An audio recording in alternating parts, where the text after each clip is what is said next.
Vamos a dar inicio a la unidad 8, que es la última unidad del plan de estudio de este curso, que refiere acerca de las nociones de fórmulas físicas y matemáticas que se aplican a la hora de resolver un accidente de tránsito,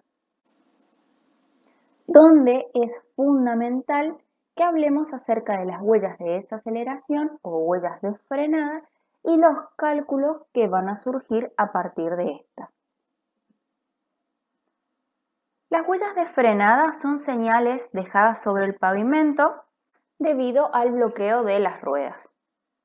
Es decir, se produce cuando las ruedas se deslizan sobre la calzada sin ningún tipo de rotación, es decir, se encuentran bloqueadas y no giran con respecto a su eje.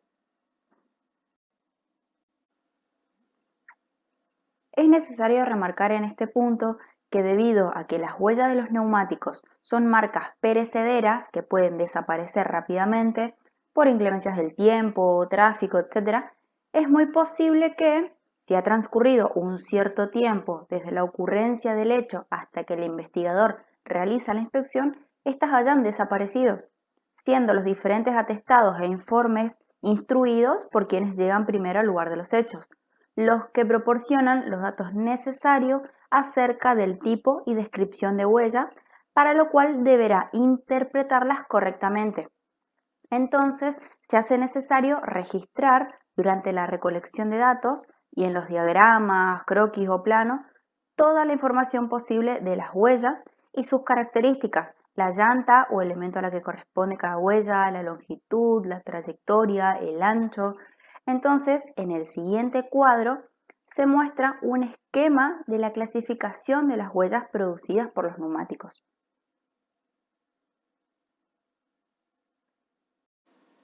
Al punto al cual quiero arribar es que no siempre que lleguemos al lugar del hecho y nos encontremos con una huella, estemos hablando de una huella de frenada. Si bien es un indicio, es de suma importancia que nos va a servir a la hora de determinar cómo se dieron los hechos, pero no estamos hablando de una huella de frenado. Vamos a ver que si las ruedas giran sin anomalías sobre terreno blando, vamos a estar en presencia de una impronta. Si las ruedas giran sin anomalías sobre terreno duro, nos podemos encontrar con tiznadura, embarradura, untadura, estampa. Si las ruedas giran y se encuentran desinfladas, podemos estar ante la presencia de abrasión. Si las ruedas se encuentran bloqueadas y nos hallamos circulando sobre terreno blando, vamos a estar ante la presencia de surcos. Si las ruedas se encuentran bloqueadas sobre terreno duro, ahí sí estaríamos ante la presencia de huellas de frenado, pero tenemos que tener en cuenta que también pueden ser raspadura, barrido, secado, arrastre. Es decir, cada una de estas huellas que nosotros vemos acá presentan características propias que nos van a permitir a nosotros determinar en presencia de qué nos encontramos.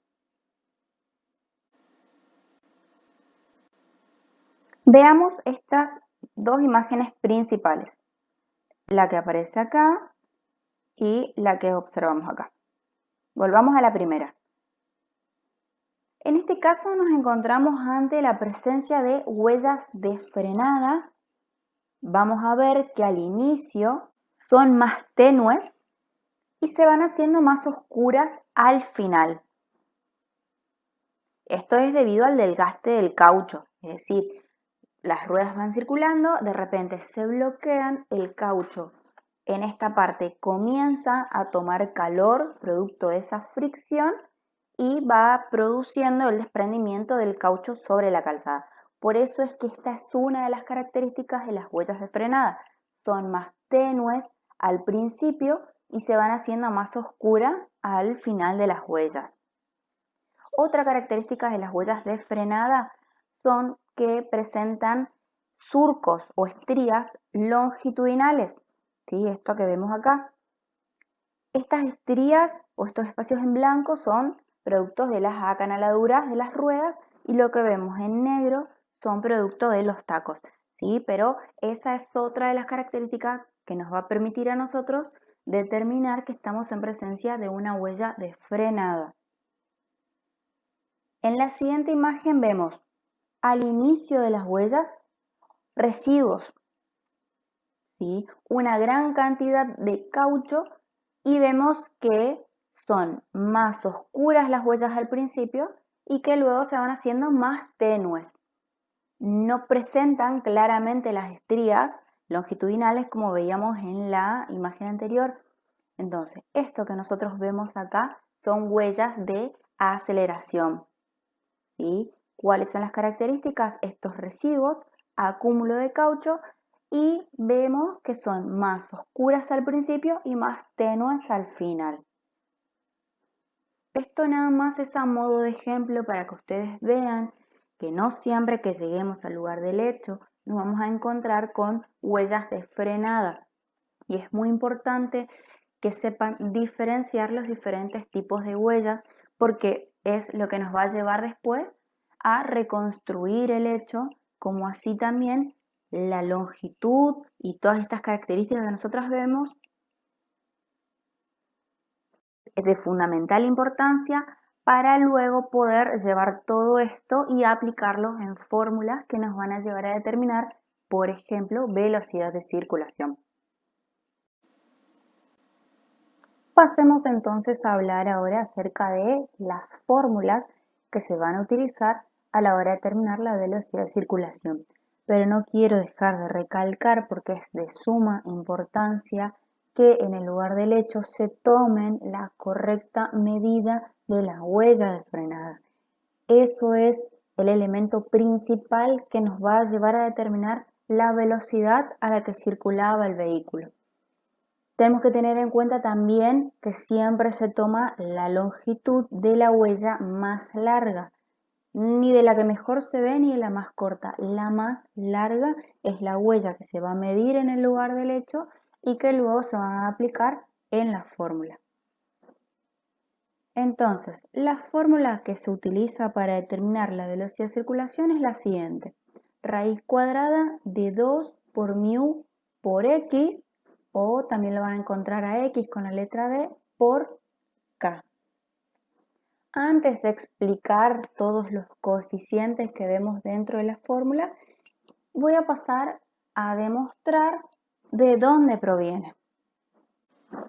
Para saber de dónde proviene esta fórmula, debemos aplicar el concepto de equivalencia entre trabajo y energía cinética.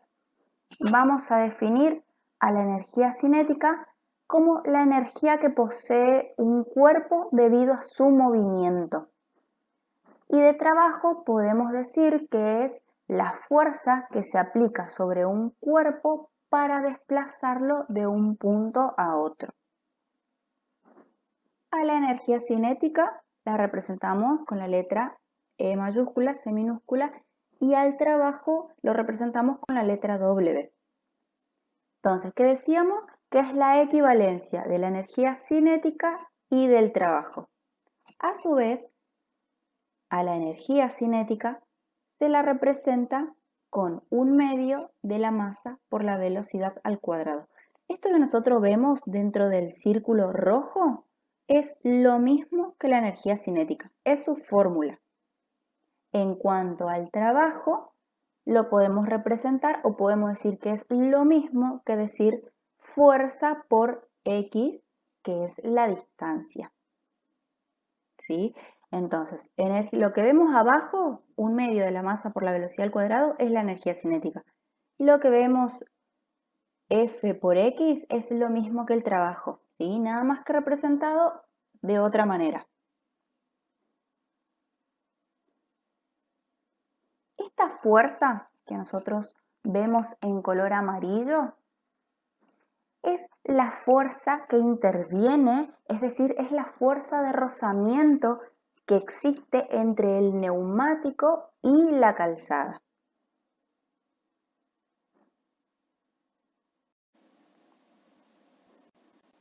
Como datos adjuntos, vamos a ver que la fuerza de rozamiento es igual a mu, que ya vamos a explicar qué es, por P. P representa el peso del vehículo, que a su vez podemos representar al peso como la masa por la gravedad. Es decir, peso es lo mismo que masa por gravedad es lo mismo que peso. Entonces, si reemplazamos al peso, vamos a tener que la fuerza de rozamiento es igual a mu por m por g. Y esto, reemplazado en la fórmula 1, nos va a quedar de la siguiente manera. Acá, en lugar, esta fuerza, entonces decíamos que es la fuerza de rozamiento. Y en lugar de ponerla solamente como la fuerza, la reemplazamos por mu, por m, por g, por x. Si en la fórmula 2 simplificamos las masas, esto es cuestión puramente matemática, podemos simplificar las masas, nos va a quedar 1/2 por la velocidad al cuadrado por mu por g por x. Y si despejamos la velocidad, y lo mismo atendiendo a técnicas puramente matemáticas, vamos a ver que 1/2 pasa al siguiente término como 2 y el cuadrado pasa al otro término como raíz cuadrada, vamos a obtener la primera fórmula de la cual hablábamos al principio. Esto es nada más a modo ilustrativo para que ustedes vean que hay un proceso físico detrás de la fórmula que siempre se utiliza para hallar la velocidad de circulación, ¿sí? Entonces, en los siguientes videos vamos a explicar acerca de cada uno, o vamos a detallar un poco más acerca de cada uno de los factores que aparecen dentro de la fórmula.